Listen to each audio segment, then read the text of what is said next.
Good morning, everybody. Welcome to the North Dallas Plano Career Focus Group. Very glad you're with us on a chilly Friday morning, Friday, February 3rd, 2023. Our agenda this morning, we'll start out with success stories. We'll then go have everybody enter their 30-second introductions.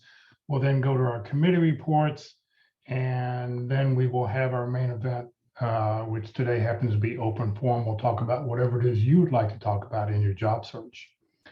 For those people on Zoom, please just use the chat box to enter any questions you have. Well, today being open forum, we'll just, you can unmute your mic. And for those watching on Facebook, just enter your questions into the comment field.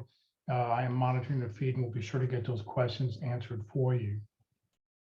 Please note this event is being recorded and is currently live on Facebook. The recording will be on the Career DFW Facebook page and the Career USA YouTube channel for others to view in the future. By participating in this event, you give consent for your name and picture to appear. Please note that any comments you put in the Zoom chat window will not appear in the recording. Well, good morning, everybody. Since 2007, I've been facilitating and leading the North Dallas Plano Career Focus Group. The group started in the late 1990s. I took it over in 2007 when the leader of the group got a job and said, who wanted to take over? So I did that then. In 2008, I started a website. I saw a need to create something called Career DFW, a website to put everything everybody needed to know about their job search in one place for the Dallas-Fort Worth area. In 2012, I launched a second website, careerusa.org, to help those around the United States. I have written a book called What I've Learned About Your Job Search That You May Not Know. It is available on Amazon, and I usually have copies with me if I'm in person. And since 2017, I've been a member of the Dallas Pit Crew, the Dallas Practice Interview Team. You'll hear more about that in just a moment. Well, we like to start the meeting off with good news. Do we have any landings, any successes out there that people would like to share? Going once, going twice. I mean, I know the pass one on, Jeff. Oh, yeah, go ahead. Yeah, I talked with Kevin Ty this morning. Some of you may remember Kevin, who was pretty active participant. He has accepted a job offer with General Dynamics as an industrial engineer. However, it takes about 6 to 8 weeks for all the processing to do. He has to have a clearance. He'll be working on submarines. And so he is continuing on his particular job search, and because there's still too many things that have to be checked off in the boxes for that job to be complete. So there's no need for him to say, I'm not waiting just for that. So he's continuing on the process, and he's got 2 or 3 things going on. So good luck for Kevin. That's really great. And for those who saw the employment numbers this morning, they said 517,000 new jobs were created in the month of January, which is very hard to believe, dropping the overall unemployment rate down to 3.4%.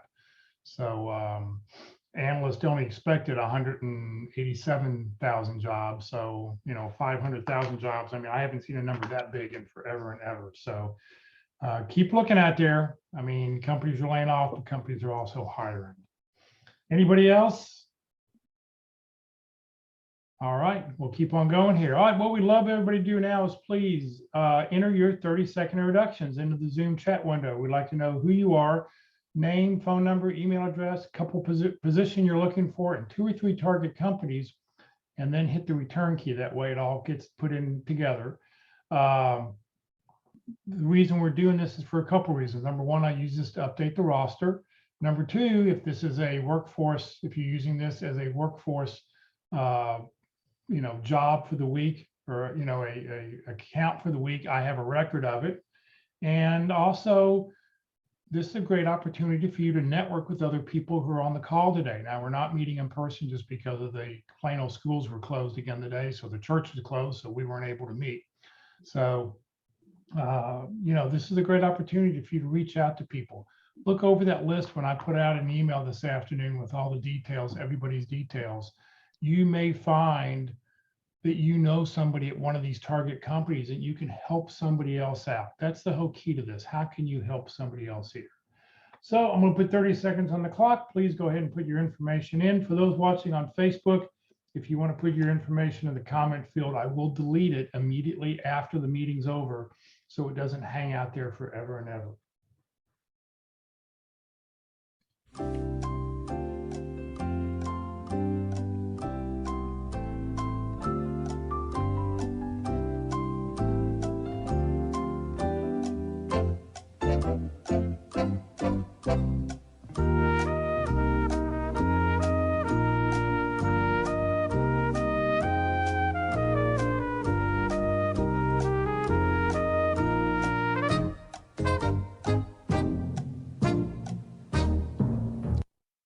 All right, if you're still typing, please continue on. Let us know who you are, where you are. It'd be really appreciated.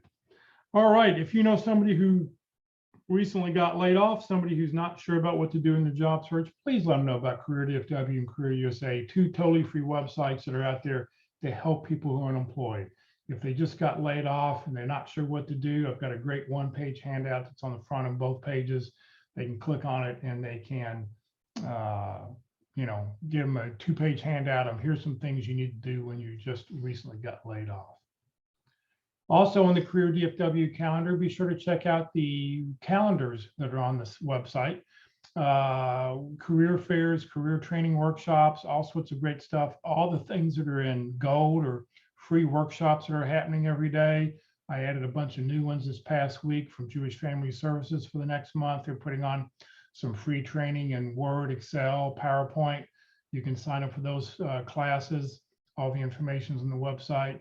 There's also a workshop tomorrow at one of the local churches from 9 to 4. If you're interested in getting out of the house, you can sign up.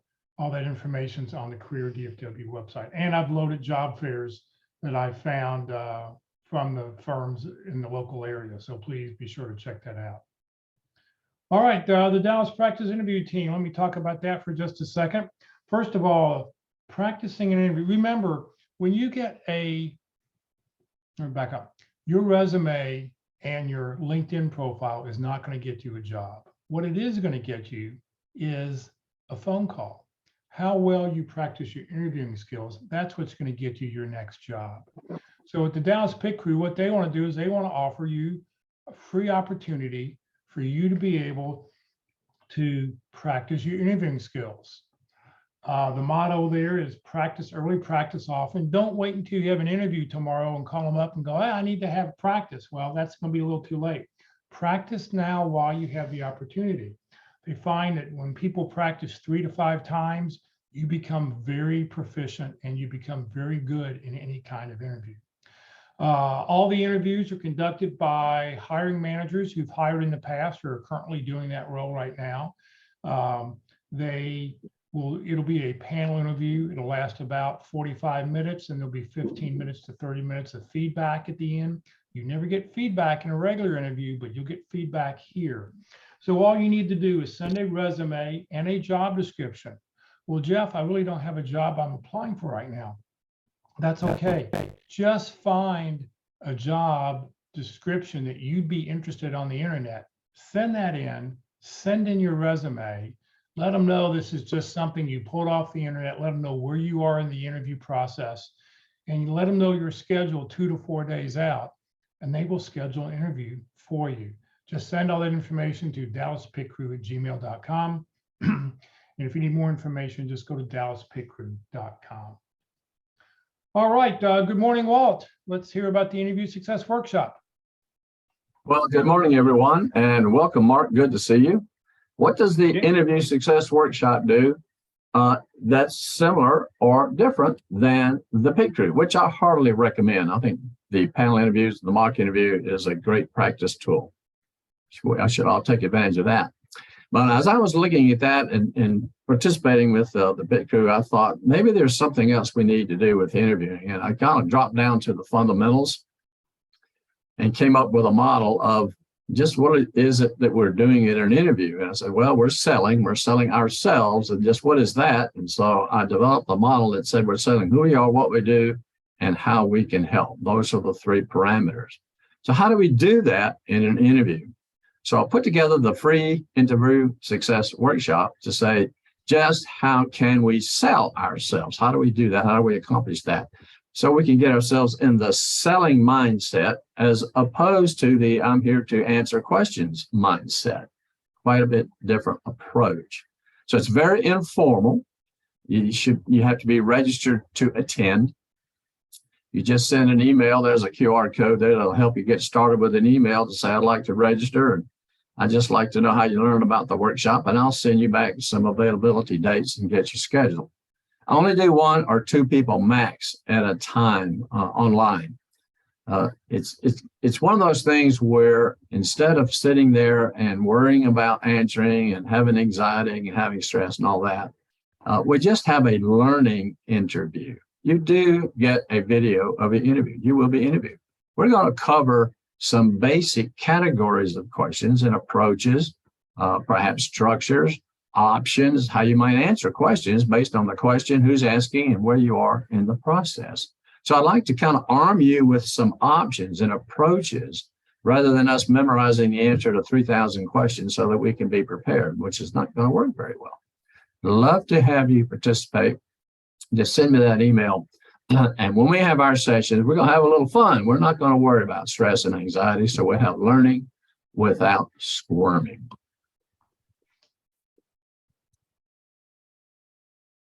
We know one thing very clear. We would love to interview without fear. I'll tell you what I think. Practice brings a celebration drink, and you'll no longer be showing up here.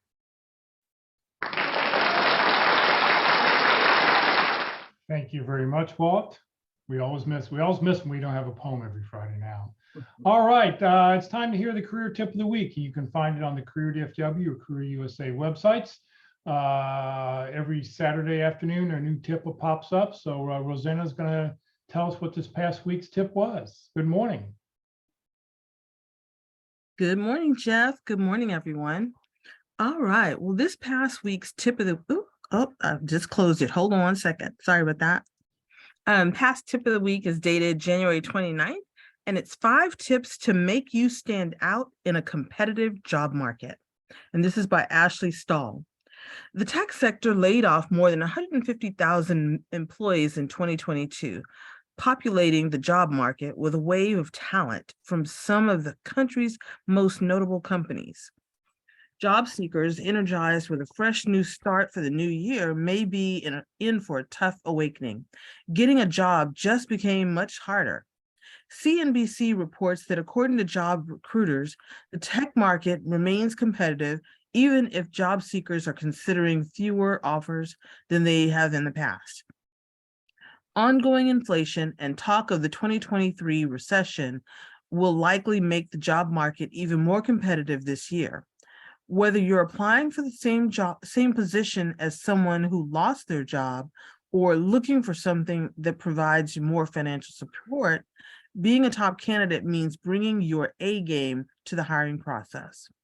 So here are 5 tips to help you gain a competitive edge over Twitter's latest resignee. So first, clean up your digital footprint. Look through your social media. Most people know to rid their social media profiles of inappropriate photos and posts. But in case an employer stumbles on your Twitter or Facebook profile, double check that you haven't liked or commented on any posts that you wouldn't love for them to see. Embrace the pain of Googling yourself. People enjoy Googling themselves as much as they enjoy listening to a recording of their voice. Okay, so they don't tend to enjoy it all. But some things are worth a few minutes of internal cringing, one of which would be taking a new shiny job. Take note of the websites that come up first. Is there anything problematic that you may need to take care of? If your personal website doesn't come up within the first page of search results, consider making some SEO improvements. Update your shared information or shared personal information, long bios, short bios, and social media bios. Make sure all of those are not only updated with your most recent accomplishments, but also reflect the image you want to give employers. A competitive job market is not a great time of self-deprecating humor. Second, go a step beyond just doing the research. Companies love it when candidates do their fair research. Not only does it show employers that the candidate is seriously considering the company, it also boosts some egos just to be sure not to overdo it. Showing you did your research can look like splitting out the statistics and key phrases you saw on their website. But to really be effective, go an extra step. Incorporate your own thinking, ideas, and values into the information you've gathered about the company. And then what excites you about their approach to solving problems? How does their mission and values align with your own career goals? Do you have any ideas to bring to the table that if you were to be hired into the new role? Share them if they're open to hearing them, and then be sure to know what competitors are doing so that you can be informed on the market you're in. Third, leave no strings hanging.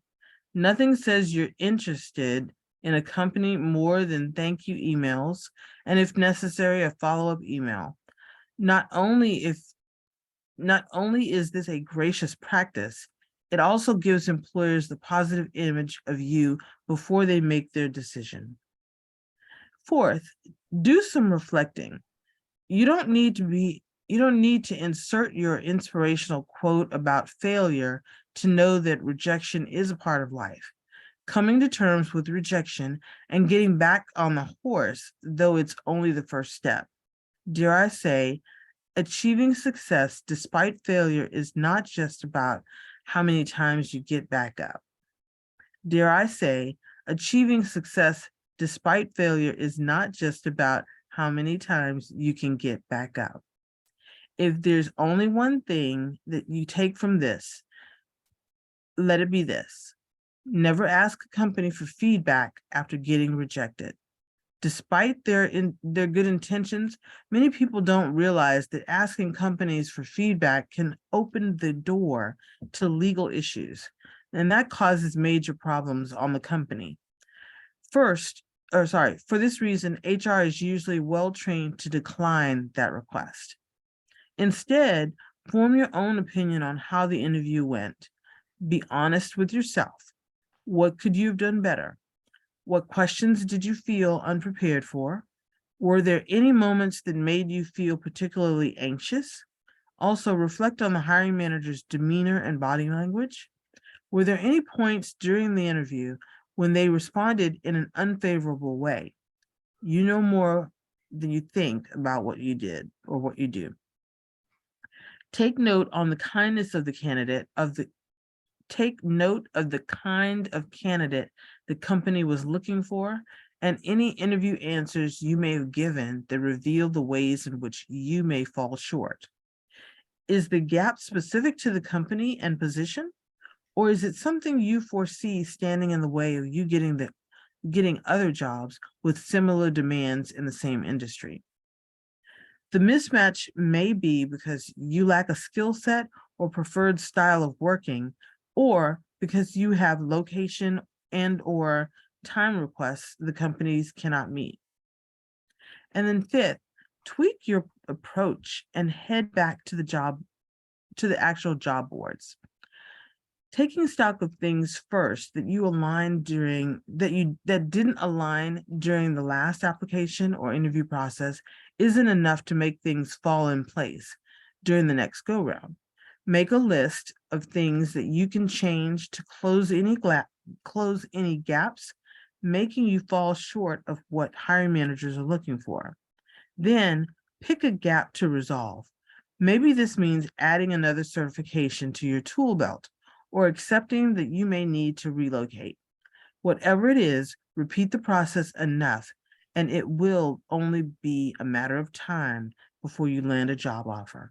And when you do, it won't be a job that happened to fall in place. It will be the job you put into place yourself. Again, this is written by Ashley Stahl, and she's a career coach, keynote speaker, podcast host of a podcast called U-Turn, an author, and she's here to help you step into your career that you're excited about and get aligned with it. So again, this is 5 tips to make you stand out in a competitive job market, and it's dated January 29th. Have a fantastic weekend. Stay warm and stay safe. Rosanna, thank you very, very much. All right. If anybody would like to join me today at lunch, I would love to meet you at Country Burger. 3115 West Parker, the northwest corner of Parker and Independence. Please let me know if you're going to come, because if nobody's going to come, I'll just have to go raid my refrigerator and find something to eat there. But I would prefer to go to Country Burger, get out of the house after being cooped up here since Monday. So if you think you're gonna come, please let me know, and I'll be glad to meet you there this morning at 11:45. All right, just a quick disclaimer: careerdfw.org and the North Dallas Plano Career Focus Group are two separate organizations. Career DFW is a 501c3 that I started back in 2008 to help the unemployed. The North Dallas Plano Career Focus Group's been around since the late 1990s, helping a bunch of great people who got together on Friday mornings, who get together on Friday mornings to try to help and network with each other, meeting at CUMC up in Plano. The only common thread between the two is that I happen to lead both. You're welcome to overthrow me here at the North Dallas Plano Group if you want to take it over, but you're not going to get Career DFW out of my hands. So this is not the Friday group of Career DFW. I just like to make that really clear. That we're two separate groups here. All right, in just a moment, we're going to do open forum. We'll talk about whatever it is you would like to talk about. So prepare your questions. I do want to mention about upcoming sessions. Next Friday, Elizabeth Lyons will be with us to talk about the overall job seeking market and the job hunt. So she's put together what she forecasts, what she sees is going to be happening for 2023. And so she'll be talking about that. And then in 2 weeks, Patty Bashi will be with us to talk about Crystal Knows. She put something in the chat window all about signing up and how to use it.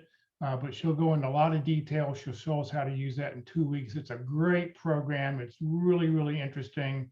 And you'll really enjoy You'll enjoy the next two presentations. They're really, really great. All right. What we'd love for everybody to do is please turn on your camera so we can see you. We're going to do open forum and we want to know what you look like. So please turn on your camera so we can see your smiling face. So we're going to have our main event here. I'm going to turn off. Let me stop the share here. So now we can see everybody. So we're going to talk about whatever it is you would like to talk about. So please, your questions, your comments, please let us know. Question number one.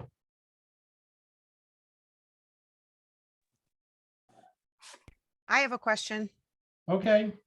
How often do companies use case studies in interviews? So people who've been interviewed, what do you think? How often are you asked to put together a case study?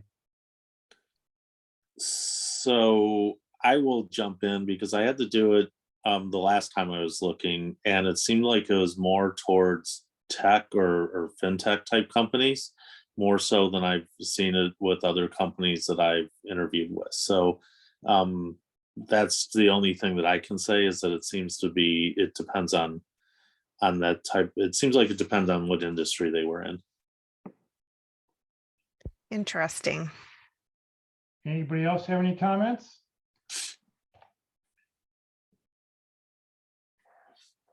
Has anybody else had to prepare something? Patty, so obviously you've been asked to do one. Yes, I've already prepared it. I'm waiting for the time to interview. It's going to be a panel interview. How long did it take you to put together? All told, probably 7 hours. Wow. I put a lot of time and effort into it. Since it's for, a senior management position, right? So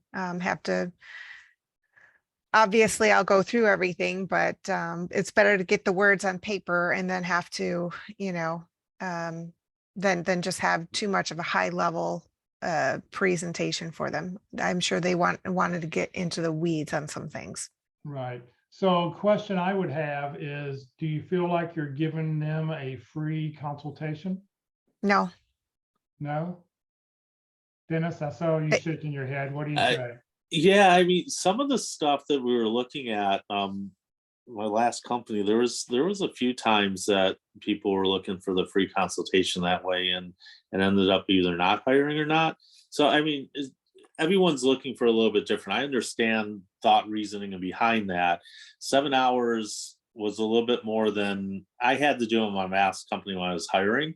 7 hours was a little bit long for me to do, as I normally try to keep it less time from that. But I understand the reasoning behind it, but there are times that I know people are looking for that, which I think is, if you're going to do that, then just hire them as a consultant on that piece, because if you're putting 7 or 8 hours in, it's pretty detailed on that piece. So that's just my opinion, and what I've seen people do. Sometimes people will not act in the same way that you think that they're going to, and I have problems with that, but that's besides the point. Yeah, I suspect what's happened here is that this is a situation that actually happened to them. And so they want to know how I would solve for it. So it's not like they're saying this is a current situation or a current crisis. This is something that I think that they're facing ongoing with some of their current business, but it certainly has happened with the previous person, I think, who was, from what I understand from somebody else, that she wasn't fit for the job and she couldn't handle all the detail. And so they want to know that I can do it. So I don't think it's free consultation.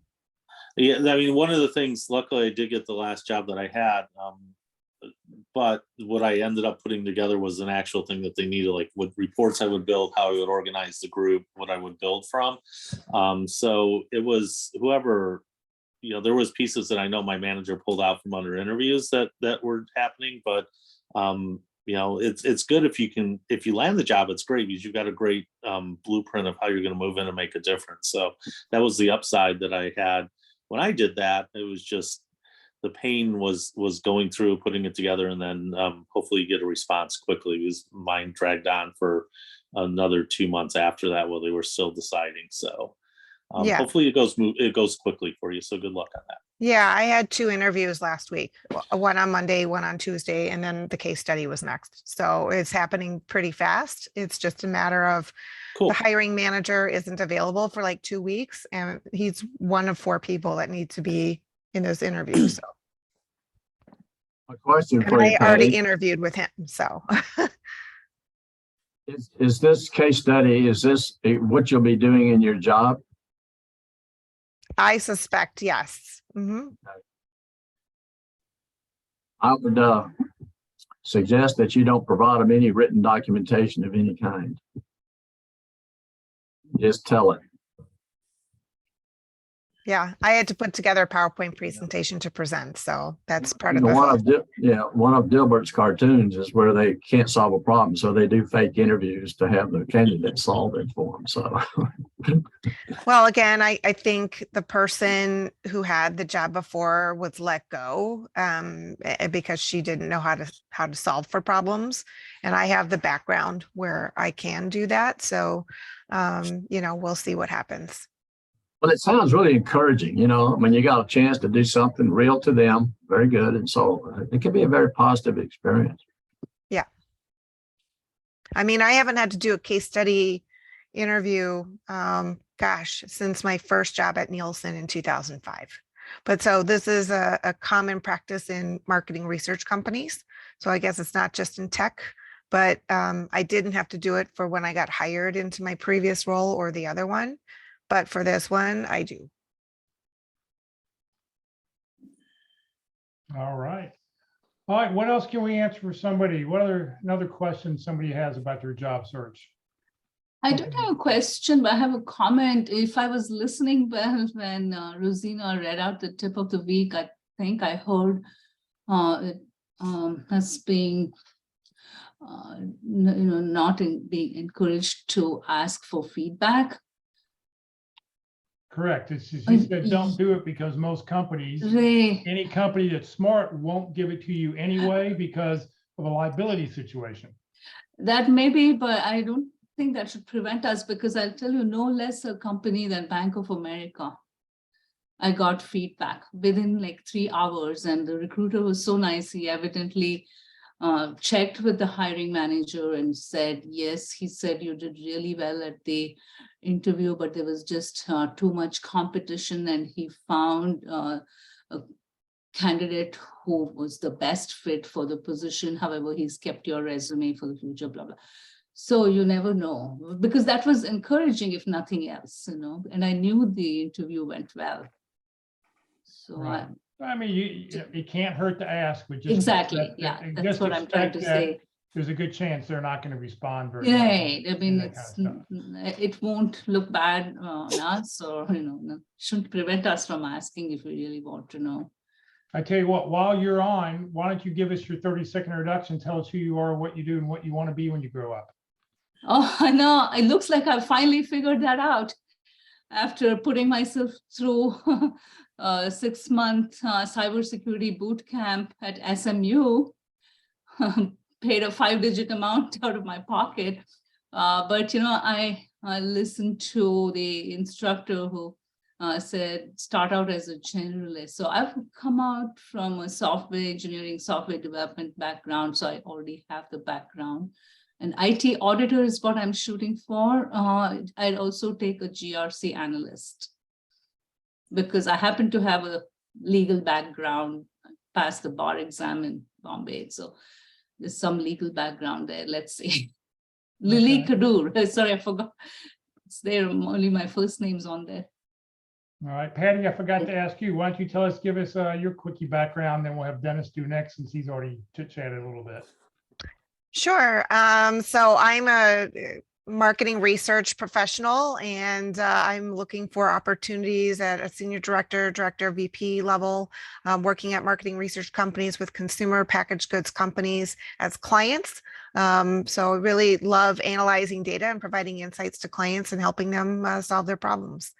I'm in Phoenix, Arizona, so it's not minus whatever it is in Texas. It's going to be a lovely 70 degrees here today. So sorry, not joining you for lunch. Have a good one. Okay. You never know. You might also get it. All kinds of places are getting ice storms. Not Phoenix. Thank you. Yeah, And we're that having the happens. Super Bowl here in about another week and a half, everybody. It'll be Right. nice. All right. Thank you, Patty. Dennis, why don't you tell us who you are and what you want to do? Hi, I'm Dennis Gruhl. I'm a director of operations. I have extensive experience in running operational teams in financial services, construction, general contractors, and property preservation firms for defaulted properties in that. So currently I'm looking to continue to grow with a company on the more of the construction side. So looking at single family rental type companies and build for rent type companies. So targeting companies like Invitation Homes. Also part of what I did prior to the company kind of folding because of interest rates and housing demand. We got homes ready for sellers, helping them getting their homes ready for sale. So there's some companies out there that will do that my background would fit into, like Free Model is one of them, but they're all pretty much startups. Kind of like the concept. It's a crapshoot, but it was a fun time. Got to do a lot of stuff that I didn't. So looking for that, or it's kind of a smaller to mid-sized company. And on the startup side, it's fine, even though I probably don't fit the startup demographic. So, but that's the fun part of it. So that's what I'm looking for. All right, great. Thank you very much. All right, somebody else have a question you'd like to get answered? Can I ask a question? Yeah, go ahead. So a question for you, since I've got all the LinkedIn experts on the screen here. It's really just a question that I've seen, and some of the people in my groups that I've managed and that had I'm seeing a lot of things in their headline, like X whatever, X Google, X Redfin, X whatever it is. Is there any value in that? I'm really trying to figure that out, and I'm not sure what that does, other than if someone's targeting people specifically from that company. And I don't know that I've ever run a job search like that. But I just wanted to see if there's any value in putting X whatever in there. You're talking about putting it up in their title line, right? Just underneath. Yeah. Make sure that they're an ex-Google employee. I personally don't think it's worth it. Excuse me. And here's why. a recruiter who's going to use the recruiting package of LinkedIn, if they're looking for an employee who used to work at Google, they can put in a company name or several company names, and just like they can search for a skill or a certain education level or whatever. So if they're looking for that, I think you're better off using those 220 characters to put down 3 or 4 job titles and something that tells somebody what it is you do to make it clear to them. You know, I personally, I wouldn't say I'm an ex-Google employee. I don't think it's worth it. Because you're going to see, because if they like what they found, they're going to find Google as your job, you know, that you worked for Google and what you did for them. So that'll show up down, you know, in your work history. Yeah, that's kind of what I thought. I was really trying to understand the value of that, and I thought it was a waste of characters in there when you can put something else in. But I just wanted to see if there was something in the algorithm that I was missing that would all of a sudden, you know, increase my visibility by 150% by having that in there. Then I'm probably worth giving it a chance if a recruiter can see me more on that. But like I said, I appreciate the feedback. So thanks for that information. I think you could always try it for a week or two, try it for 2 weeks and just see what happens and see what your numbers That's a do, good and point. then take it back out. I mean, you know, I think the whole, you know, with keywords and stuff, it's all trial and error. You try it, and if nothing's working, you know, if you're not getting any responses, you need to shake something up. You need to change something. So you try it and you see. You never know. Maybe you know, there may be there could be LinkedIn people out there who are talking about it. I know none of the people who teach our LinkedIn classes on Tuesday recommend doing that. Yeah, I've been attending those for the hints, and I haven't seen anyone recommend it. And I forgot about it until today when I was putting together, you know, as questions for this. So appreciate that feedback. So, but it's a good question. We can, the person I would ask would be Ruth Lipsky when she's back up in a couple of weeks, or you can, you know, text her, because she really is really up on the latest stuff. She follows the LinkedIn blogs to know all the latest things that are happening. So, you know, and also Terry Sullivan's up. I think those are the 2 people that I would ask between the 2 of them. As far as Kurt Vonnemutter, since he's using the full-blown recruiting package, if he specifically wants somebody from Google, he just types it in and boom, up will come those candidates. I have a question kind of along those lines. Can anybody think of a company that you would say to me that if an employee had worked at that company, that would be impressive, or that would be a plus for me? Name that company. Well, that's what I thought. There's not a lot of prestigious companies out there. Now, I work for a company called EDS, and back in the days when we first started, everybody wanted to go to work for EDS. It was such a strong, popular, growing company. We used to have people sign on for their training development program, and if they didn't pass, they had to pay us $9,000, and people were signing notes to do that kind of thing. There were also companies saying, well, look, you go to work for EDS for a year and a half, which was basically that training program, and then come back and I'll give you a job. And so if you were an ex-EDS employee back then, but that's the only time and only situation I've ever seen where, like, it's really cool to work for a prestigious company. Right. All right, what else can we answer for somebody? I'm gonna start calling on people. I'll have something to offer.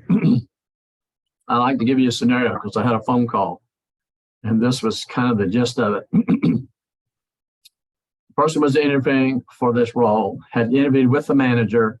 Manager thought it was a good fit, looked like it was a good process, and scheduled a interview with 2 team members and themselves, but with the manager.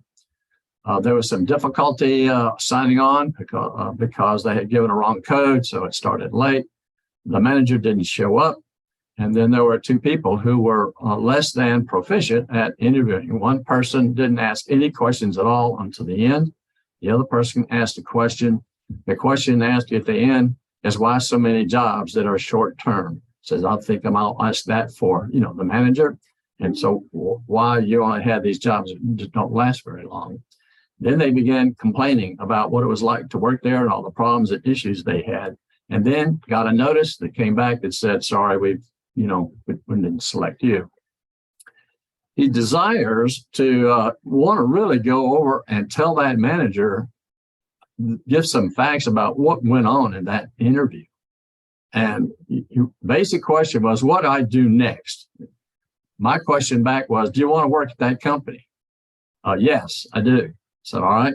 So he wants to put something in a note back to them to say, I'd like to give you follow up about that interview. What would you do? Boy, what would you all do? Suggestions, comments?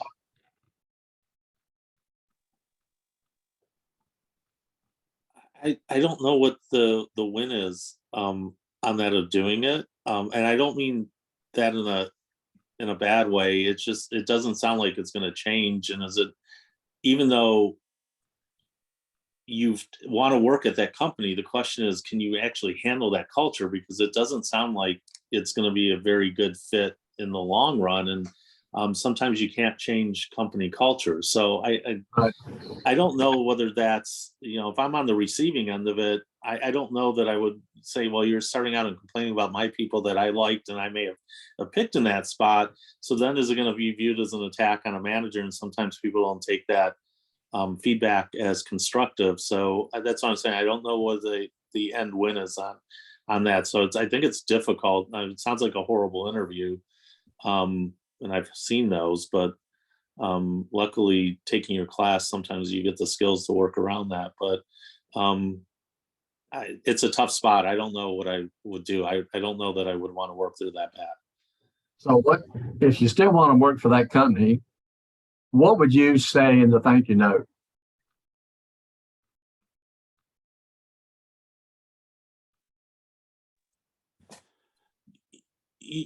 I think I would do for me, I think, and I just had to do this on Tuesday, is I thanked him for the time. I didn't click with the manager. I couldn't turn it into any type of conversation. It felt like an interrogation, or I got just questions popped at me. I still like the company. It's just that part of the company is what I don't like. I would probably try and just say thanks, and it's still interested in other opportunities, and maybe network in with other people in other groups that may be a little bit that may either have jobs that I could leverage my skills in. I don't know I really don't know if I have anything else that I would pull out or be able to do more effective.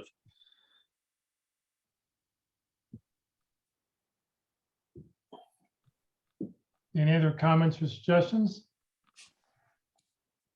Yeah, I think it's a toughie. I mean, if they really want to work there, they don't want to burn bridges, but he's upset about what happened.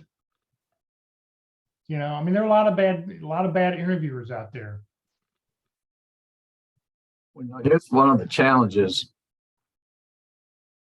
Do we want a poor hiring process stop us from working there? All right. Well, hey, Walt, I guess my question to you is that more of an insight on the culture that you're going to run into than a poor hiring Exactly. process? Exactly. So what would be the next step? What would you do? So what would you craft in that thank you note? But do you want to say something that you would like to continue looking at other opportunities? Maybe here's a couple of people that we're going to judge the whole company on, and that could be true. That could be the environment. That could be the way it goes, or maybe it's just in a small area, or maybe it's just these two people. So how would you proceed to go forward, and what would you say in a thank you? How big is the company, Walt? I don't know. I do know. I actually do know. The company is Morgan Chase. Oh, yeah, I've got experience there, and it's the hiring process they went through. There's probably more. It's probably more what you see than the exception, based on what I know of being there and the people that I saw doing interviews that were there. but I think culturally, it's a lot of people are looking out for themselves, and you want to make sure that you're producing it at the top of that piece of it. So the culture is in a lot of areas is that way. So I just there might be other groups that are better to work for, but the people that I talk there are all miserable about working there. So I really it seems to be the problem is that there's a lot of work. There's every quarter there's layoffs, and no one is very happy about what's going on in the environment or that piece of it. There might be better, larger institutions to work for than Chase. So What if no you one is don't have happy. that? Yeah. What if you don't have that knowledge? You're blessed with the knowledge about that company to help you make that decision. But what if we don't know? We just have this window. That's all we have seen so far. Well, I think it goes back to the point that if I really wanted to work there, I think I would try and make other contacts and informational interviews in order to verify that that's either a one-off or what you truly are going to find there. That's the only thing that I would suggest is saying that I'm still interested in working there. Maybe there's a better fit for an opportunity, and then look at other areas, because commercial,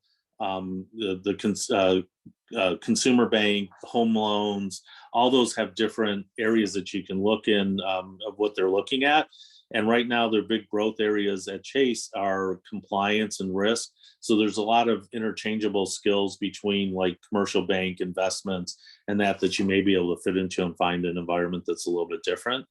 But that's the only thing that I can say about that piece of it. So I agree with Dennis. As somebody who recently was laid off from a poor culture fit company, which I will not name, to me, the manager not showing up was kind of the first strike. And then to have the remaining interviewers who are there to actually complain about the company they are work for, that's the second strike. So it can't hurt to talk to a few other people within the company on other sides of it, just to get a good feel for it. And there's a third strike. This manager let two people like that make the decision to hire or not. Right? That is true. So there's several red flags here. I left out one other piece of information, and that is the hiring manager, who is a director, said there are other opportunities available that might be a good fit for us. Okay.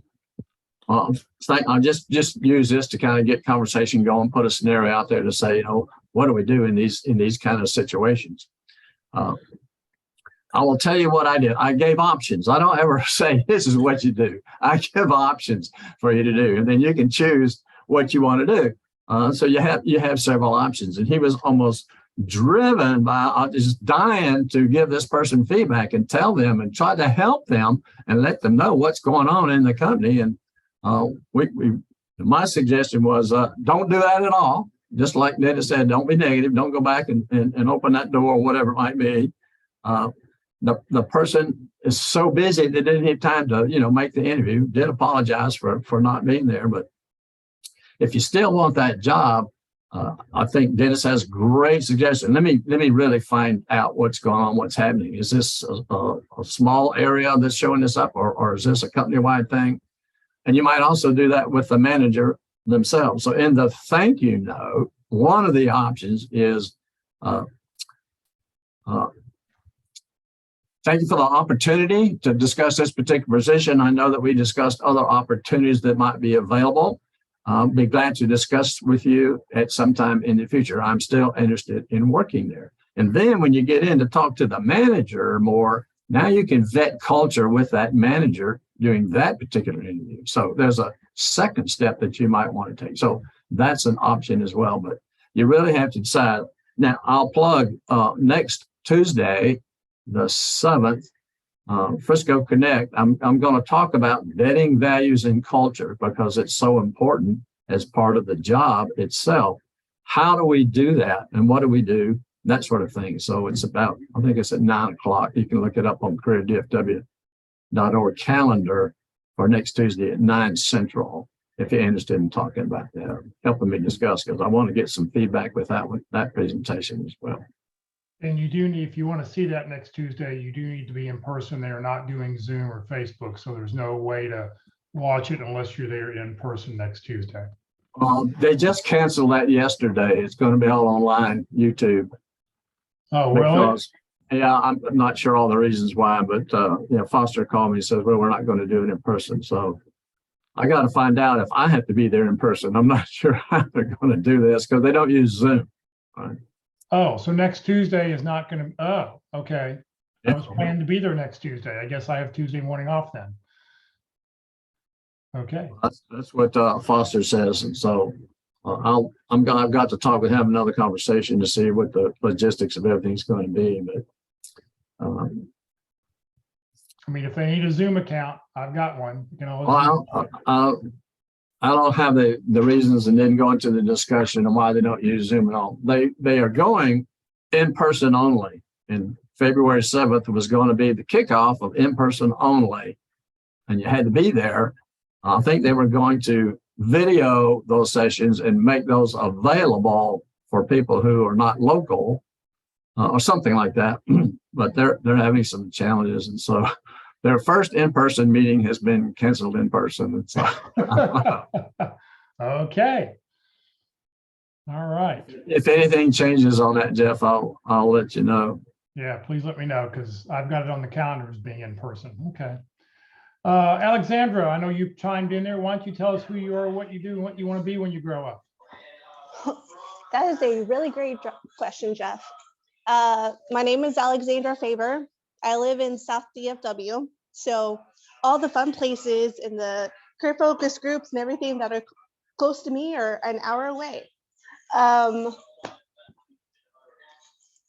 have a passion for people and helping, and I love to problem solve, which of course feeds into my passion for customer service. And right now I'm still working on narrowing down my industry of where I want to go and exactly what kind of position to put that into. I know that's very broad and very large, and that's part of the reason why I continue to come to all the meetings. All right. Well, thank you very much. All right. Question somebody else has about their job search. What can we talk about? What would you like to talk about? I have a question. Okay. I'm hoping I'll reach the stage of salary negotiation because I'm moved to step 3 in the hiring process. And so on Monday, I'll find out probably whether I'm going to move further up or not. The interesting thing is like it spans over 3 grades, like say grade 3, grade 4, grade 5. It says minimum salary so-and-so, maximum so-and-so. And I calculated the difference. The difference is higher than the minimum salary. And of course, grade 3, it's for people with 0 to 1 or 0 to 3 years experience. So for sure, the second one will be minimum a year or whatever. So it's not like I'm 0. I mean, as far as experience as an IT auditor, yes, 0, but I have way too much background that they're counting on. And my mentor suggested that I ask for the midpoint between the minimum and the maximum. That way, that'll also put me, I guess, in the second on the grade 4 rather than the lowest grade 3. So what's your advice? Please advise. I know Walt's laughing, I know.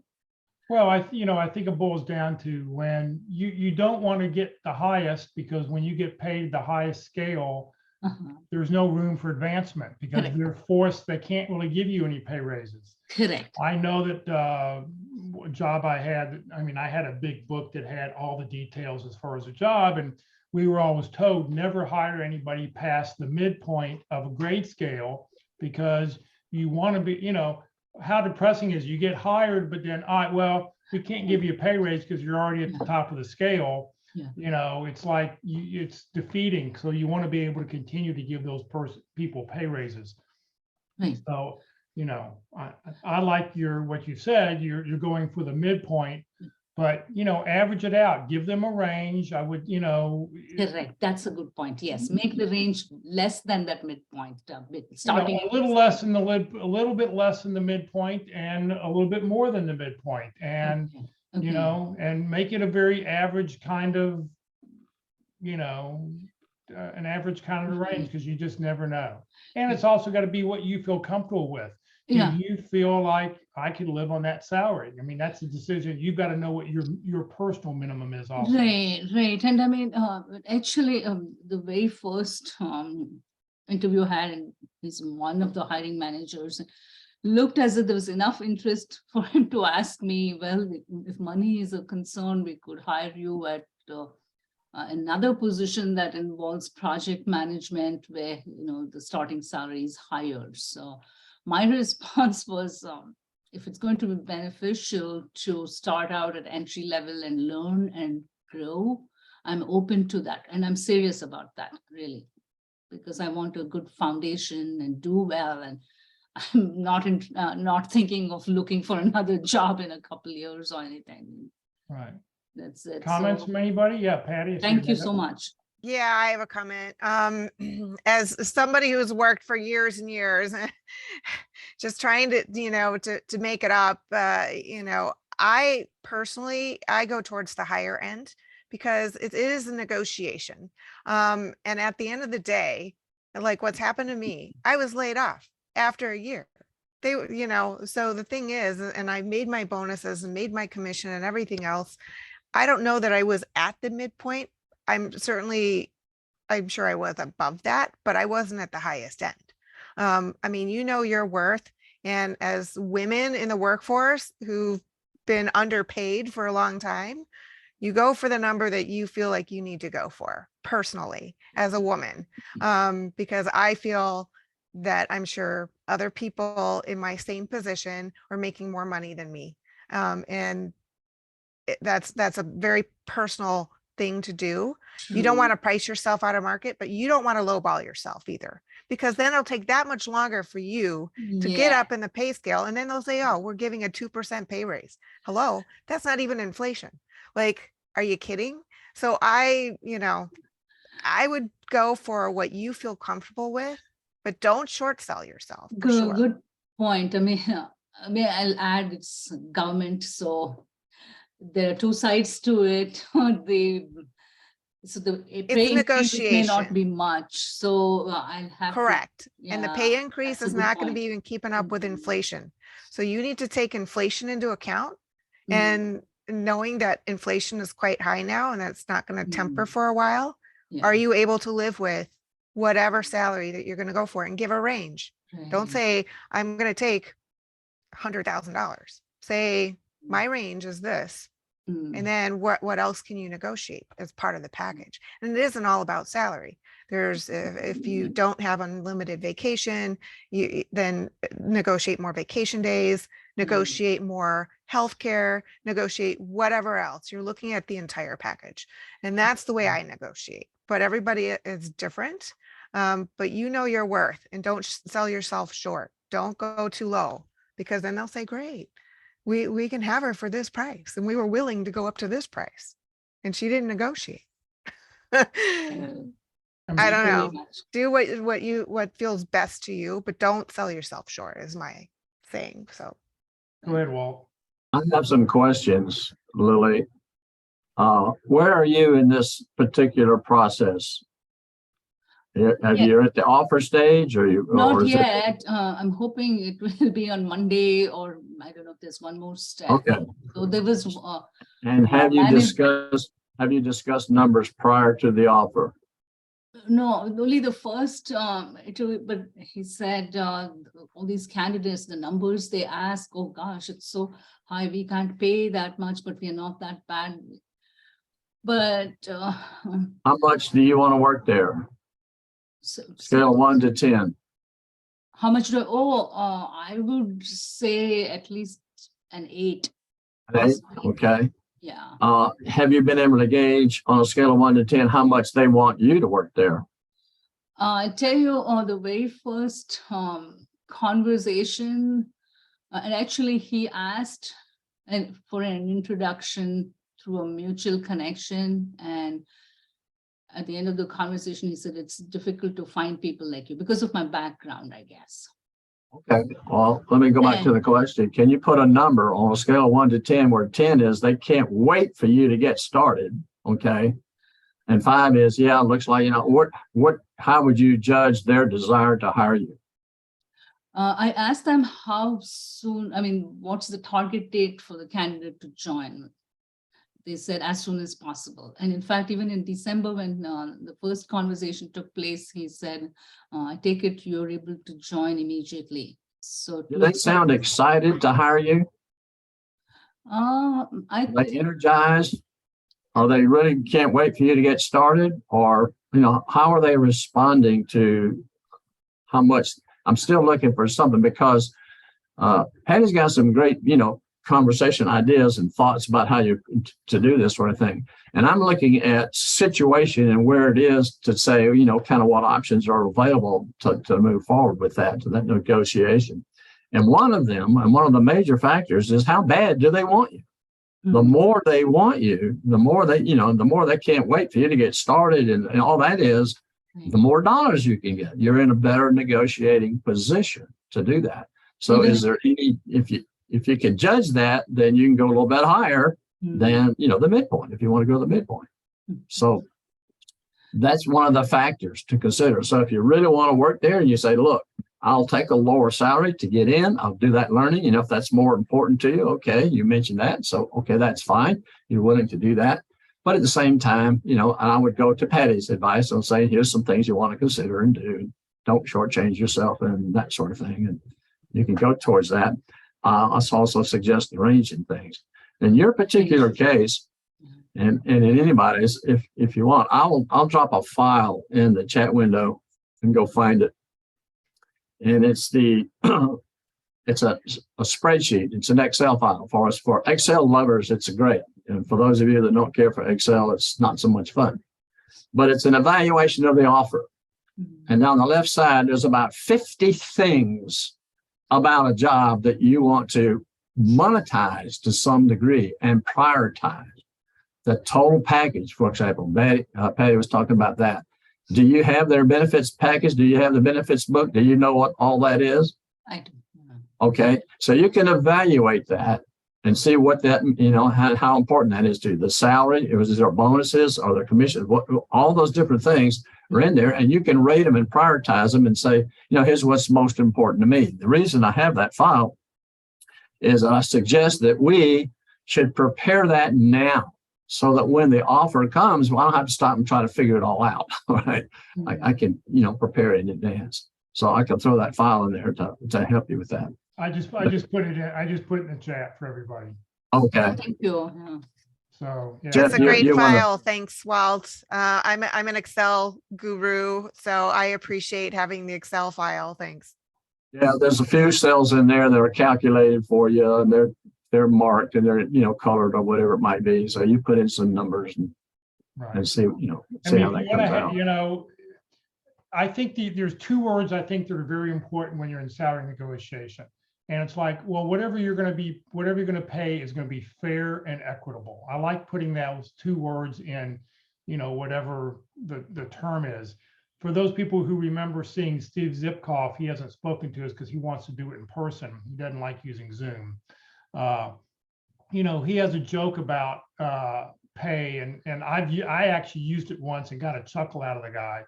It was, well, my manufacturer suggested retail price is $125,000 a year. Well, nobody works for free, so I'm sure we can come up with a figure that's fair and equitable. And it tends to, they go, chuckle, because nobody pays full price for anything, but you always have, you're going to pay something that's fair and equitable. So those are 2 words that I like to put into any kind of negotiation. So I would give them the range and say that I rely on you to make an offer that's fair and equitable. I think you need to know. You need to do the research to know what is fair and equitable for that position. So you need to have an idea using the Bureau of Labor and Statistics, using Glassdoor, using anything to have an idea of what the pay should be. They've given you a range. You have your minimum that you will accept, and then you put in what you think you want to accept. And so, whatever that salary is that you think is fair and equitable, put it in there, but then also put in the terms. I'm sure that whatever you're going to pay is going to be fair and equitable. Yes. I'll have a question related to the group to this. So they come back with an offer and you want to negotiate. What do you think is the maximum percentage you could ask for a higher number?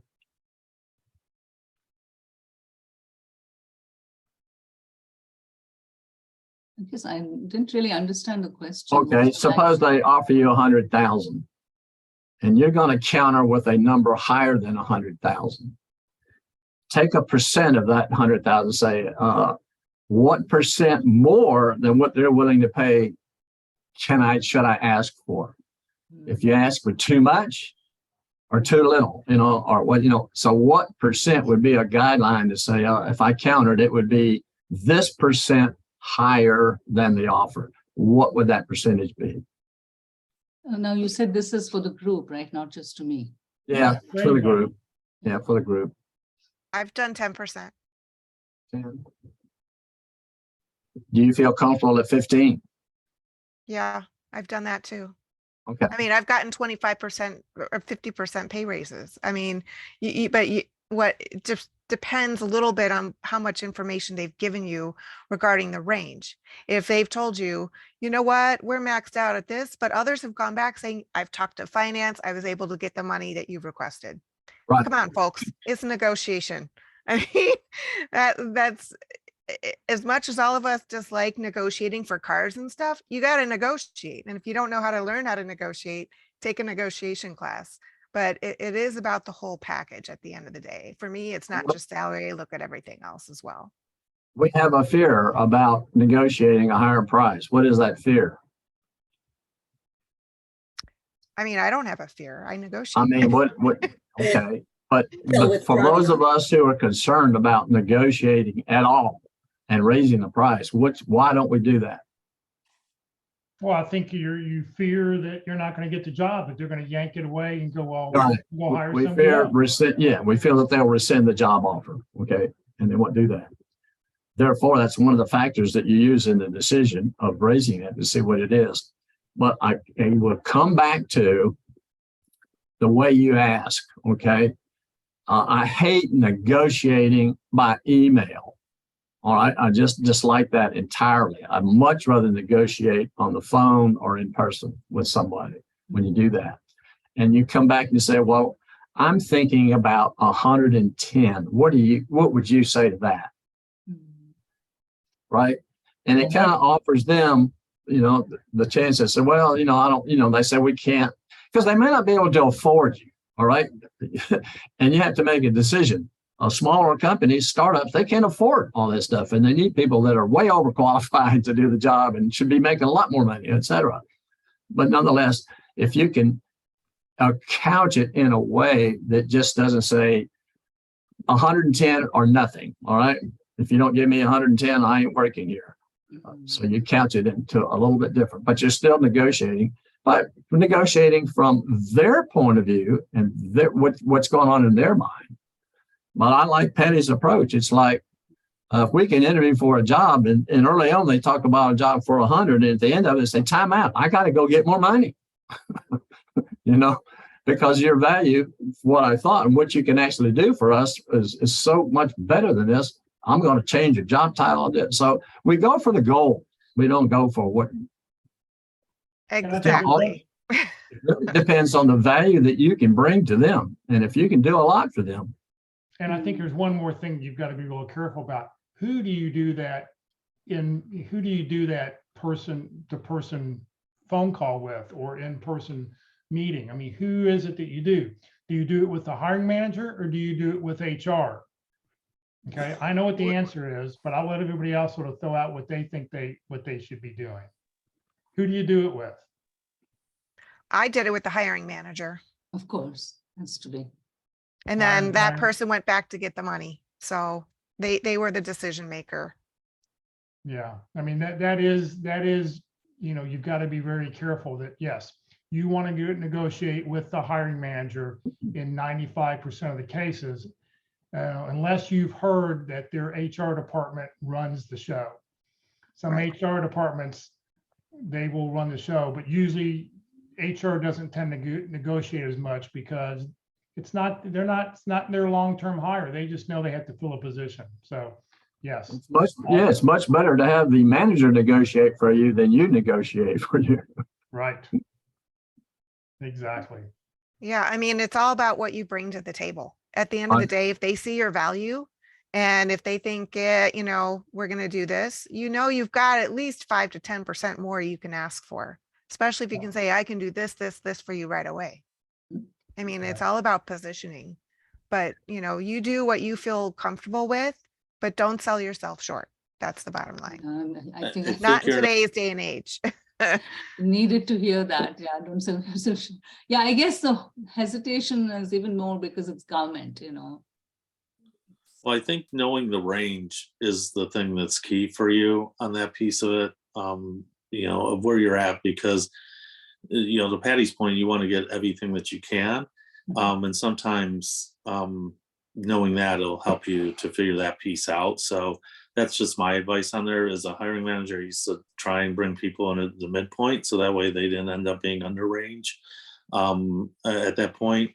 And you never wanted to feel like, someone got you over a barrel and they're going to take advantage of you because there's, just because you're not working. So I think it's important to know, so you're in their best spot.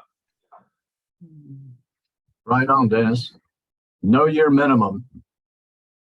Know what you would say. I can't take this job if I don't make at least this much. And you got to look at the package. All right. You got to look at the package, but you know what that number is.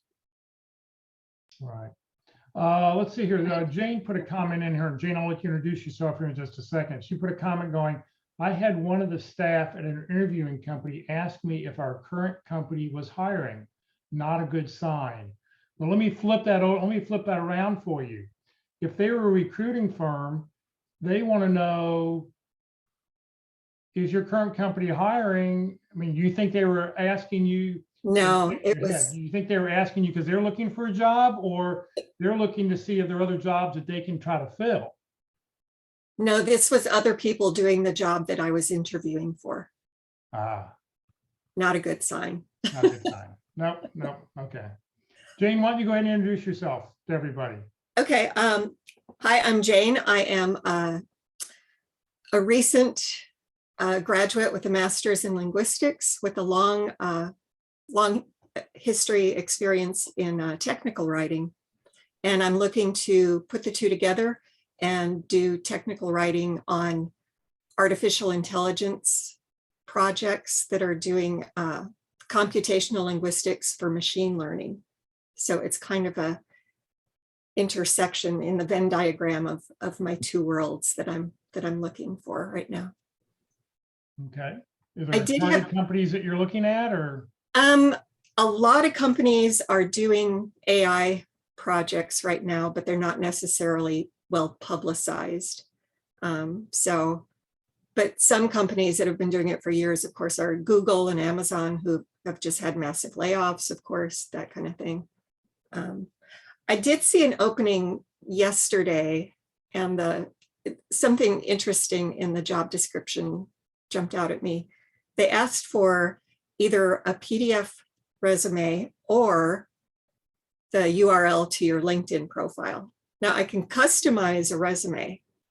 I can't customize my LinkedIn profile as easily for one company, but that tells me that even if I send them a resume, they're going to be going through my LinkedIn profile pretty closely. So yeah, I found that interesting. They're like one or the other. We don't need both. So. Well, And don't even I would word always send in that PDF version of your resume, because like you said, you've customized it and you've made it easier for them to go, here's the job description, here's what you can do, and you show that fit, and it's not that disconnect, because your LinkedIn profile is going to have a lot of other things that you've done.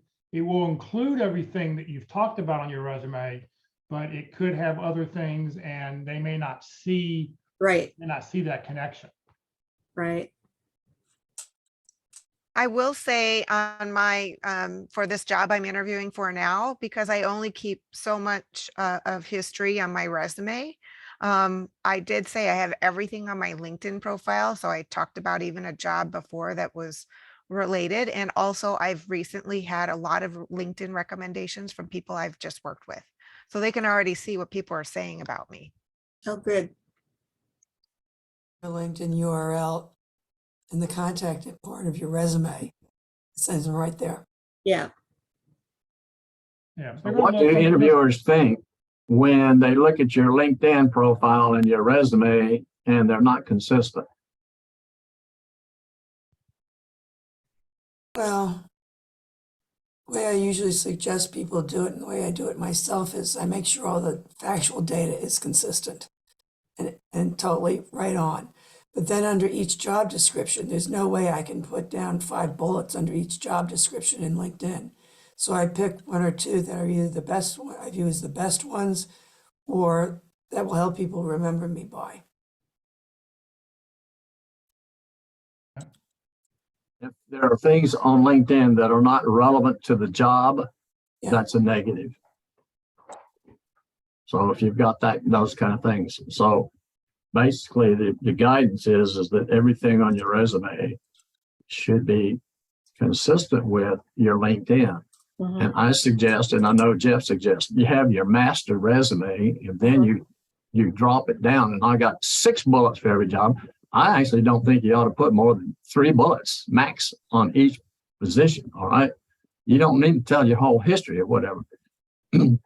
Your LinkedIn profile can have 6 bullets. Your resume should have 3, and it should be the top 3, the most important, and be relevant to that job. Something like that. Mhm. Carol, you want to introduce yourself to everybody? Who? Carol, go ahead. Why don't you Okay. introduce and tell us who you are and what you want to do when you grow up? I'm Carol McCullough. I'm the one that gets it done. And I'm looking for my next president or COO position in diversified industrials. So target companies are companies like Allegion, which does access security systems, Train Technologies, which does HVAC systems, SPX, which does the large industrial cooling systems. And what I'm doing in the meantime is I'm helping a bunch of networking groups out. So plugging away. Okay. Do you have a recruiter, Carol? No, because my job history doesn't really fit most Okay. recruiters want to do. Okay. I mean, they look through No, my I was resume. just curious. I was just curious. It doesn't mean you have to have one or anything. I was just curious. Now, what I found is that since I'm going for a high level position, basically they touch every position in the corporation. So what I find what most recruiters do is they do keyword searches. And so they tend to try to put me in something that I'm not. Right. Okay. All right. What else can we answer for somebody? What other question, comment?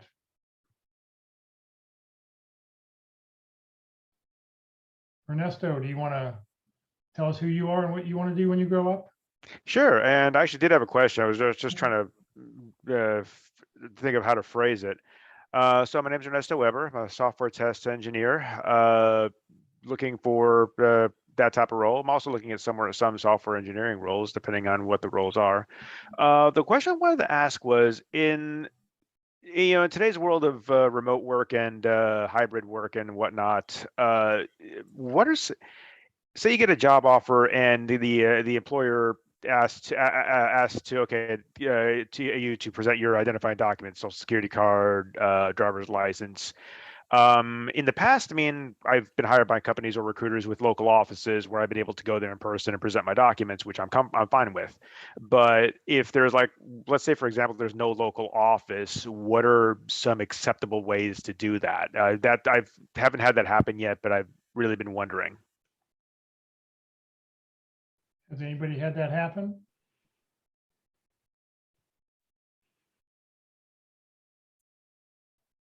Okay, I don't know. Courier it maybe? Hmm? Courier. I know it won't be in person. The first thing that comes to my mind is create a file and password protected, and then give them the password, not through, by phone or something like that. Say, here's how you can open the document.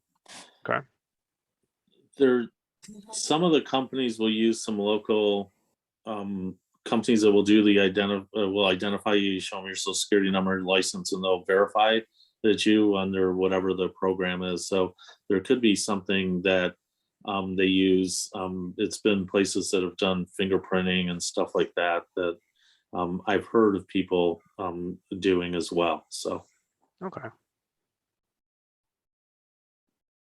Yeah, I like Walt's idea about, take the pictures, put them on a Word document, encrypt the Word document, and then you can send them the document and then call them up and give them the password to get into the document or something. I see. And check out the company first to make sure it's legit. Absolutely. Very important. All right, what else can we answer for somebody?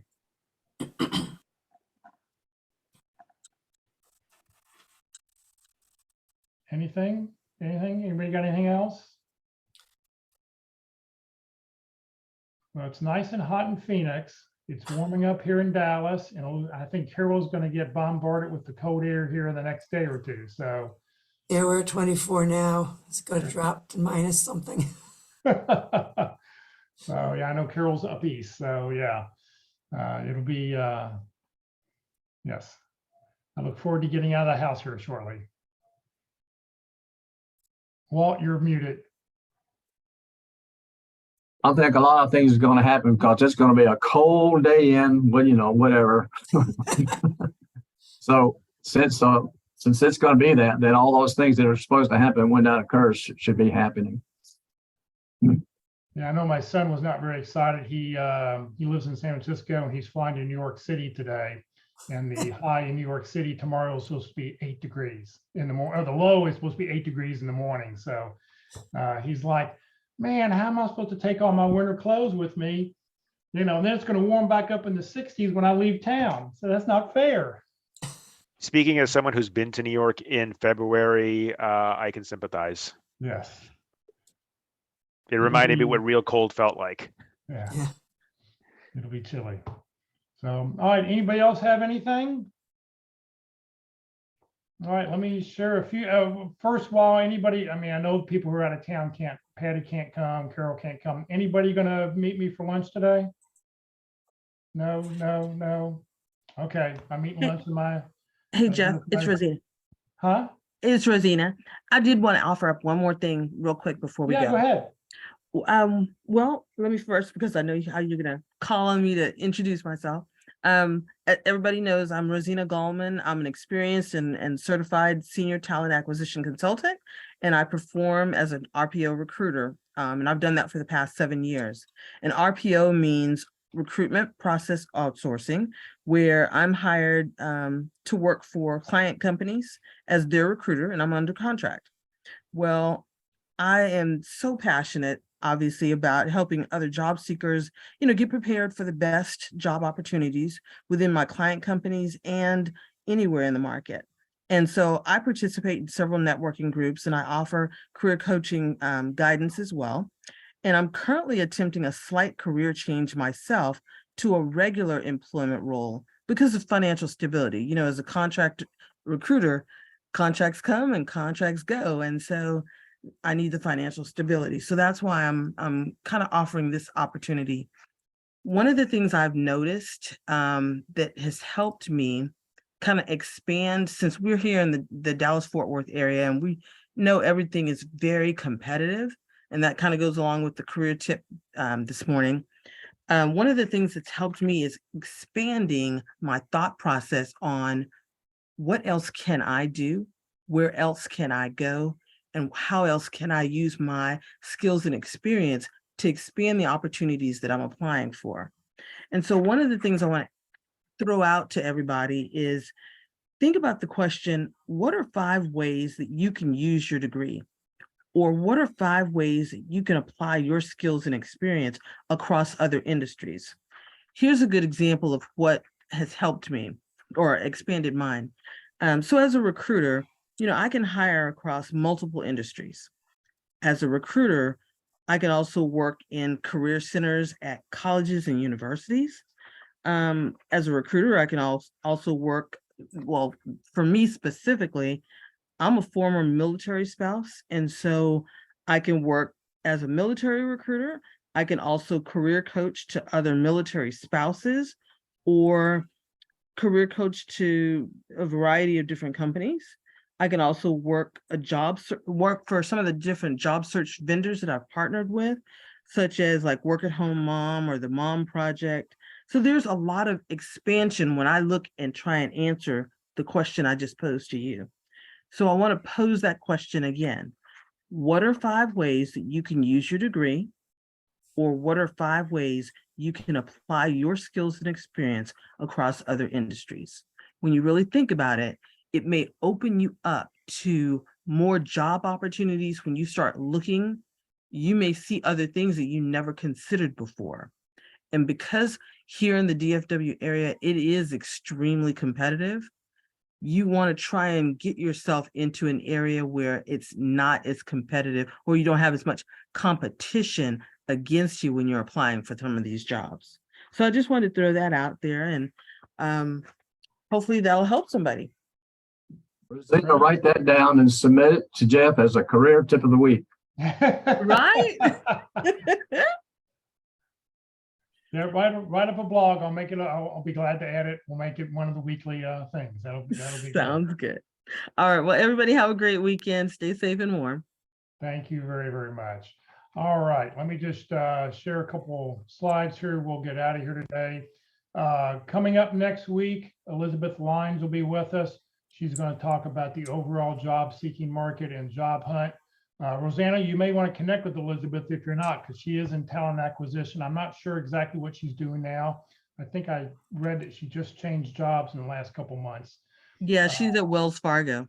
Oh, is she now? Okay. Mm-hmm. And I love this last line on here that she says this is off her LinkedIn profile, that she's an eternal optimist. So, check, it'll be very interesting, and I'm sure she'll offer some stock market information also, because she is a stock market junkie. All right. If you've not put your 30-second introductions into the chat window, please do so we know who you are and I can get you added, and I'll copy all this information. We will get this out to everybody. I'll put an email out here in the next hour or so with all this information. Join Career DFW and Career USA. We're putting on training 4 days a week. Next Tuesday for LinkedIn Tuesdays, Locke Aldrich will be with us to talk about how to use LinkedIn for job hunting, strategies that get results. Next Wednesday, Tony Bashira from Babbage & Associates will be with us to talk about the 10 biggest mistakes that people make in interviewing. And then next Thursday, being the second Thursday of the month, we're going to talk all about networking. Kurt Vondermatter will be with us to talk about networking, what he sees, what you need to be doing. He'll be talking about his prayer letter and just some other tools that you can be doing. This session has been recorded. It will be on the Career DFW Facebook page and the Career USA YouTube channel. On the Career USA YouTube channel, click on playlist, because I've got over 400 and some odd videos on there. By clicking playlist, it cuts it down to 7. And then at the very, very bottom where it says view full playlist, when you click on that, it will come up with a list of all the dates and topics, and you can go down and scroll for whatever you want. Please note that any of them from the North Dallas group, the speakers tends to start about 30 minutes into the production, so you can fast forward the video to get to that point. All right, well, nobody's going to go to Country Burger, so everybody have a great weekend. Enjoy the warm weather, get out, go take a walk, and we'll see everybody. Well, the warm weather for those in the DFW area anyway. For everybody else, have a great weekend, and we'll see you next week.